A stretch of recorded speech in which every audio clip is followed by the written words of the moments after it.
who would like more money for their organization?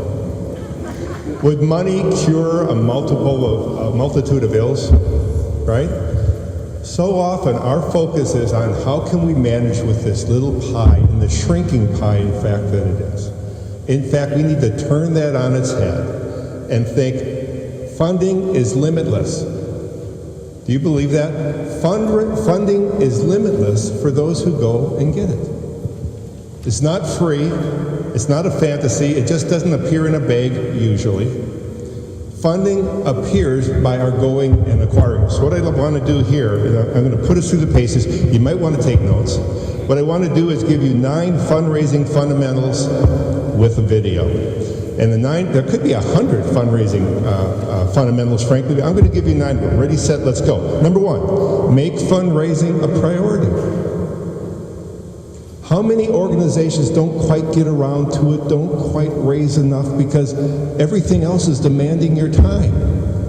In fact, for those of us who get nervous about asking for money, we'd rather be distracted by all those urgent and other important things. Is that not true? But we have to make it a priority, and you know how you make it a priority? You dedicate time to it. The most precious resource we have as people, certainly as volunteers and as employees, is the management of our time. Right? That's the most powerful thing we have. So we set time aside, we make it a priority, and we go after it. Number 1, make it a priority. Number 2, it's all about relationships. Know thy donors and get to know thy prospective donors. It's all about relationships. One at a time, eyeball to eyeball if possible. You engage, you get to know folks. You make it about them. You find out what they are passionate about, and then you think about, well, what is it that we do that aligns with what's passionate for them? And that's how you direct your solicitation. So know thy donors, it's all about relationships. Number 3, give before you ask. I would never have a volunteer come with me on a call who hasn't made a commitment for that purpose first. In fact, I don't go out on calls without having made a commitment first. So I'm not saying you make $1 million, although you might talk to somebody about a sum we could never think about doing ourselves. But you make a gift that's proportionate so that you can say, I'm in. I'm doing what I can. And I tell you what, by making the commitment yourself, your passion for your organization will intensify. Your love for the organization and for what your purpose is will deepen. But you have to give yourselves. And I tell you what, there's something a whole lot different from being a volunteer. That works on one part of the brain. There's probably studies done. On the other side is what you do with what you got, with your money. So give your money away to your own organization. You're going to find that it brings you fortune. Number 4, prepare and rehearse. Prepare and rehearse. So you need to prepare a case. You got to know what you're talking about, what's important about your organization, and what your current needs are, your current goals, your current aspirations for which you want to engage people and ask them to join with you in meeting those needs and aspirations. And rehearse. So when I began asking for money, individual direct money from folks in Southern Illinois, this is back in 96, 97, 98, I remember crisscrossing Southern Illinois. And what I learned very quick is that I would rehearse out loud in my car. I had nothing else to do, right? Going up and down 40 and so on, not the most stimulating drive. No offense to the communities that bump up to the interstates, but the fact of the matter is I would rehearse out loud and I'd say, John and Mary, would you consider giving $10,000 payable over 5 years for XYZ in the Diocese of Belleville? And I would say it, and I would say it, and I would say it. So when I got into the home, the dog's barking, the baby's crying, there's somebody who drops by in the neighborhood, I'm feeling nervous and insecure about the moment. Because I had rehearsed, if I could get out John and Mary, I could get out the rest. So we rehearsed. And I tell you what, going down towards Cairo and coming all the way back after not having asked for the gift that I planned to, you think that's a long drive? Too long a drive. Ask for a specific amount. Don't go in and say, gee, if you could help me, we'd appreciate it. You ask for a specific amount. Now, we'll talk about videos in a minute, but there's a whole kind of series of questions you ask yourself as you prepare for a call. And you want to know your donor, you want to have a sense for their capacity, you want to have a sense for their affinity with your organization. If you think of it as a quadrant graph, the upper right-hand quadrant where there's greatest capacity and greatest affinity, those are the folks you want to focus on first.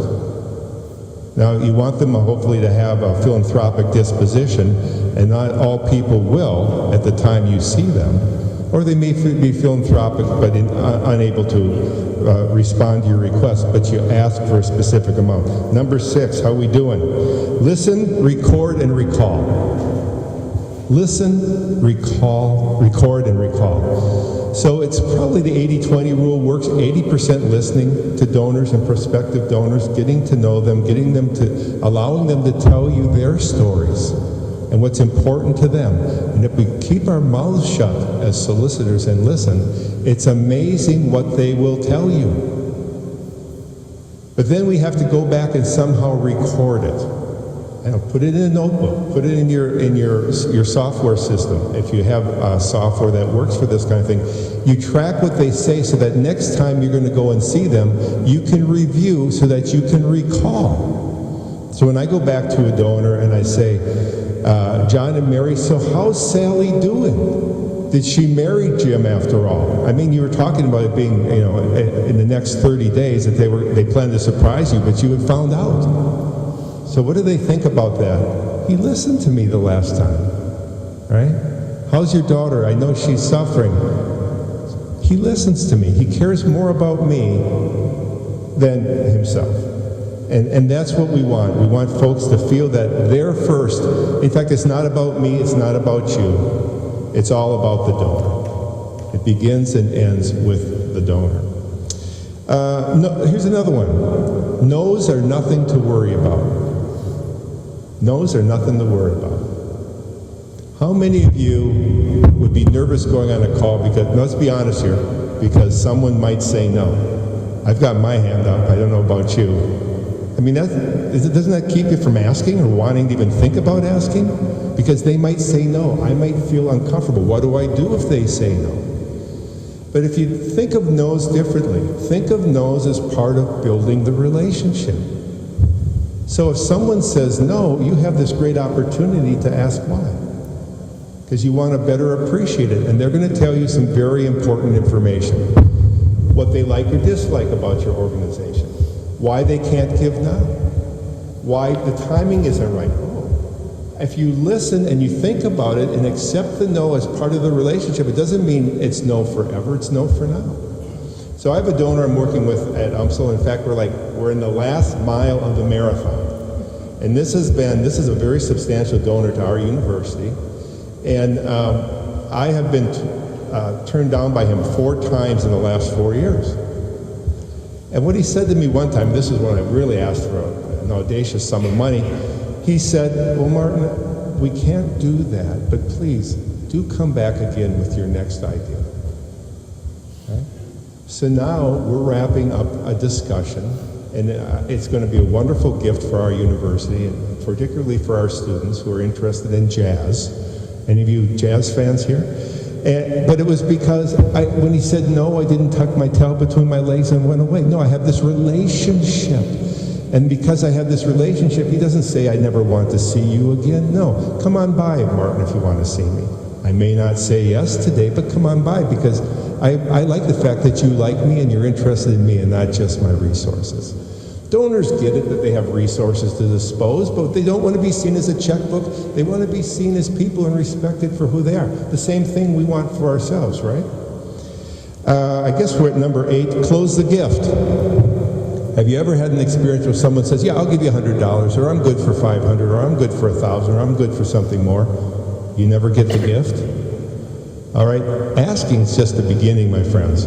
Closing the gift is what matters.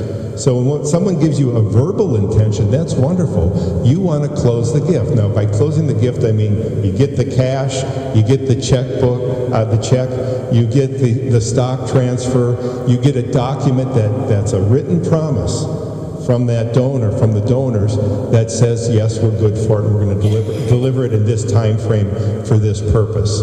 But closing the gift is the most difficult thing about this. Oftentimes, those who have the greatest capacity are the busiest people in the world. Finally, number 9, thank, recognize, inform. Now, some people will say, well, stop thanking me. But it's kind of like this. Stop thanking me. Stop thanking me. Right? We can't thank people enough. We should always be thankful. Whenever I go to see a donor who supported the university in the past, I know what they've done for us most recently, and I thank them for it. And it immediately disposes, whether it's a large gift or very modest gift. They know I'm coming aware of the fact that they're generous to our institution. So you thank them in multiple ways, and recognize them as appropriate.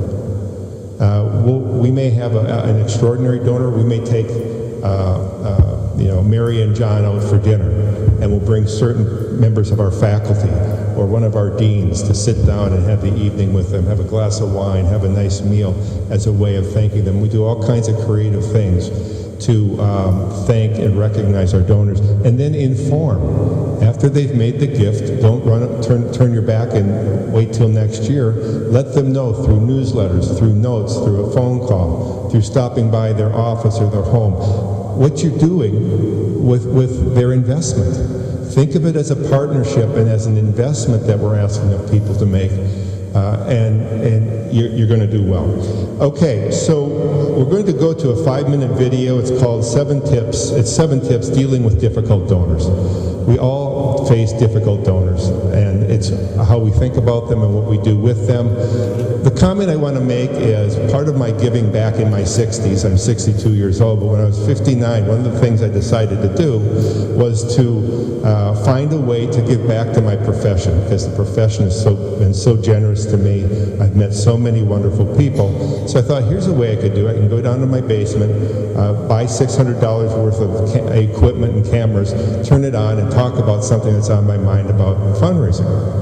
Well, 2 years later, and I've got, I think, about 46 videos up, most of them 5 to 10 minutes. They're just a resource. They're a free resource to anybody who wants to become a better fundraiser or confirm that they are a great fundraiser.